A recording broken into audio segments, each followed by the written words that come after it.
Api melalap rumah Muhammad Fajar, warga desa Kenje, Poliwali Mandar, Sulawesi Barat, Selasa malam.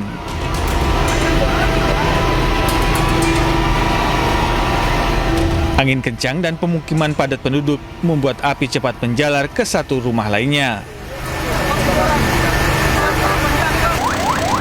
Selain dua rumah, api juga menghanguskan satu unit motor, uang jutaan rupiah, serta puluhan ekor kambing. Berdasarkan keterangan korban dan saksi, kebakaran diduga berawal dari sisa pembakaran sampah. Kebakaran akhirnya berhasil dipadamkan setelah 5 unit damkar tiba di lokasi. Meski tidak ada korban jiwa, namun kerugian material ditaksir mencapai ratusan juta rupiah. Dari Poliwali Mandar, Sulawesi Barat, Huzair Zainal, iNews melaporkan. Ya, akibat bakar sampah sembarangan, 2 rumah warga di Poliwali Mandar, Sulawesi Barat ludes terbakar. Selain rumah, 1 motor, uang jutaan rupiah dan puluhan ekor kambing turut terbakar. Kita ke informasi lainnya, pemirsa, perayaan hari ulang tahun ke-81 Republik Indonesia di Kabupaten Bandung, Jawa Barat diwarnai kericuhan. Ya, lerai kericuhan Kapolsek dan Ramil Cicalengka dianiaya.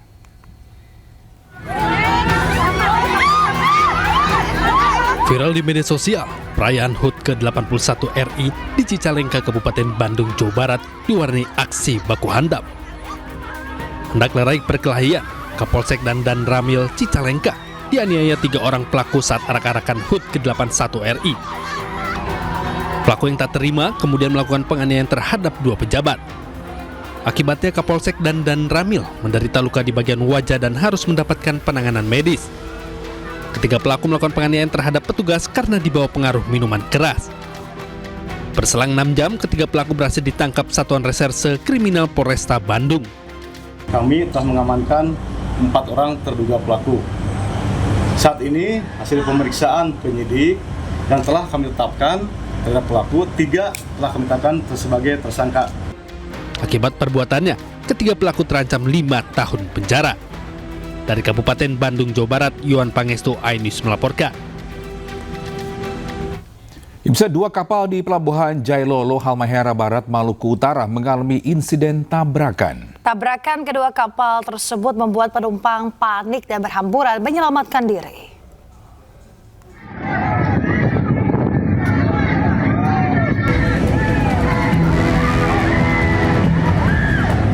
Para penumpang kapal lari berhamburan di atas dermaga untuk menjauh dari kecelakaan tabrakan kapal di Pelabuhan Jailolo, Halmahera Barat, Maluku Utara. Kapal KM Permata Opi akan bersandar di dermaga, namun secara tidak terduga, kapal KM Permata Opi meningkatkan kecepatan hingga menabrak buritan kapal Queen Mary yang bersiap berlayar. Insiden itu membuat warga yang berada di atas dermaga pelabuhan maupun sejumlah penumpang yang berada di kapal panik dan berteriak histeris hingga suasana menjadi kepanikan.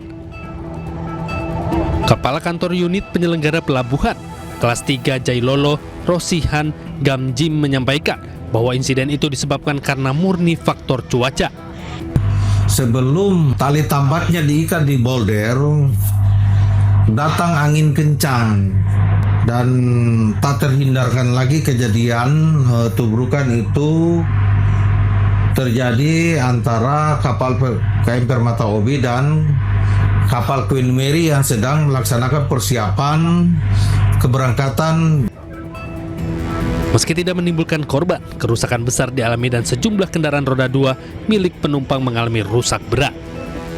Dari Ternate, Maluku Utara, Ismail Sangaji, iNews melaporkan. Pemirsa, tim penyelamat menyisir reruntuhan bangunan yang runtuh di Kabupaten Manggarai pasca gempa bermagnitudo 7,7.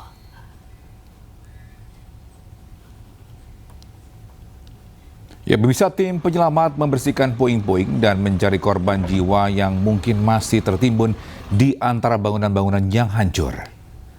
Lebih dari 4.500 rumah dilaporkan rusak dan sekitar 19.000 orang terpaksa mengungsi ke tempat penampungan sementara di seluruh Flores.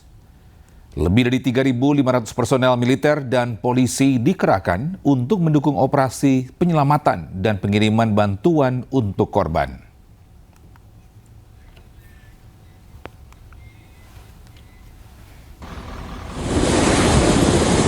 Sementara itu pemirsa, sejumlah korban dengan kondisi luka berat dievakuasi melalui jalur udara ke Labuan Bajo, Kabupaten Manggarai Barat untuk mendapatkan penanganan medis lebih lanjut.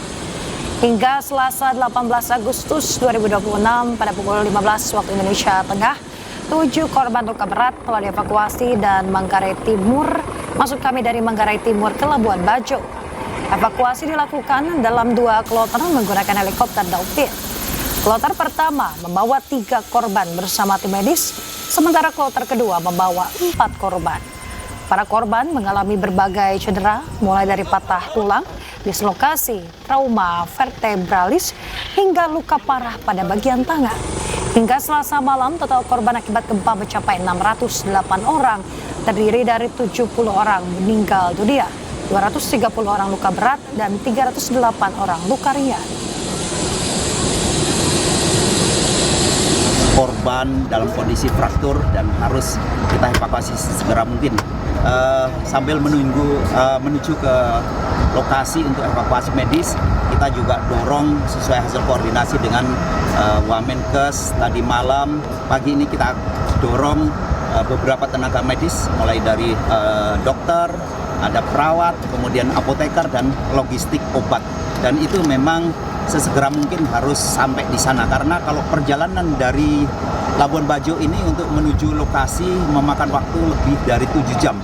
Pemirsa, BMKG mencatat 2.119 gempa susulan terjadi pasca gempa magnitudo 7,7 Flores. Ya, pihak BMKG memprediksi guncangan masih berlangsung hingga 3 atau 4 minggu ke depan.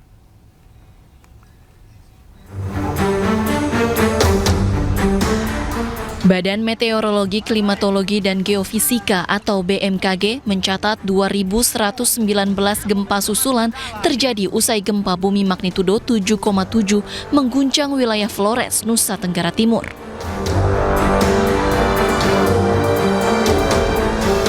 Ribuan guncangan tercatat hingga Selasa pukul 5 waktu Indonesia Barat dengan magnitudo 1,3 hingga magnitudo 6,2. Pihak BMKG menyatakan dari jumlah tersebut terdapat 24 gempa susulan dengan magnitudo di atas 5 dan 70 kejadian yang dirasakan masyarakat. Selain itu, berdasarkan data sementara BMKG, gempa susulan akan berakhir 3 hingga 4 minggu ke depan. Sejumlah wilayah yang masuk status siaga antara lain Manggarai bagian utara, Ngada bagian utara, Ende, Flores Timur, dan Jeneponto. Sementara status waspada diberlakukan di Flores Timur, Bima Dompu, dan Wajo. Gempa juga mengakibatkan kerusakan dengan tingkat ringan hingga berat di sejumlah wilayah, terutama Manggarai Barat, Manggarai Timur, Sika, dan Maumere. BMKG juga melakukan sosialisasi dan edukasi kepada masyarakat terdampak untuk memberikan pemahaman mengenai kondisi pasca gempa. Terkait bencana ini, masyarakat diimbau menghindari bangunan yang retak atau rusak serta tetap mewaspadai gempa susulan. BMKG terus memantau aktivitas gempa bumi susulan dan menyampaikan pemutakhiran informasi secara berkala kepada masyarakat. Tim Liputan iNews melaporkan.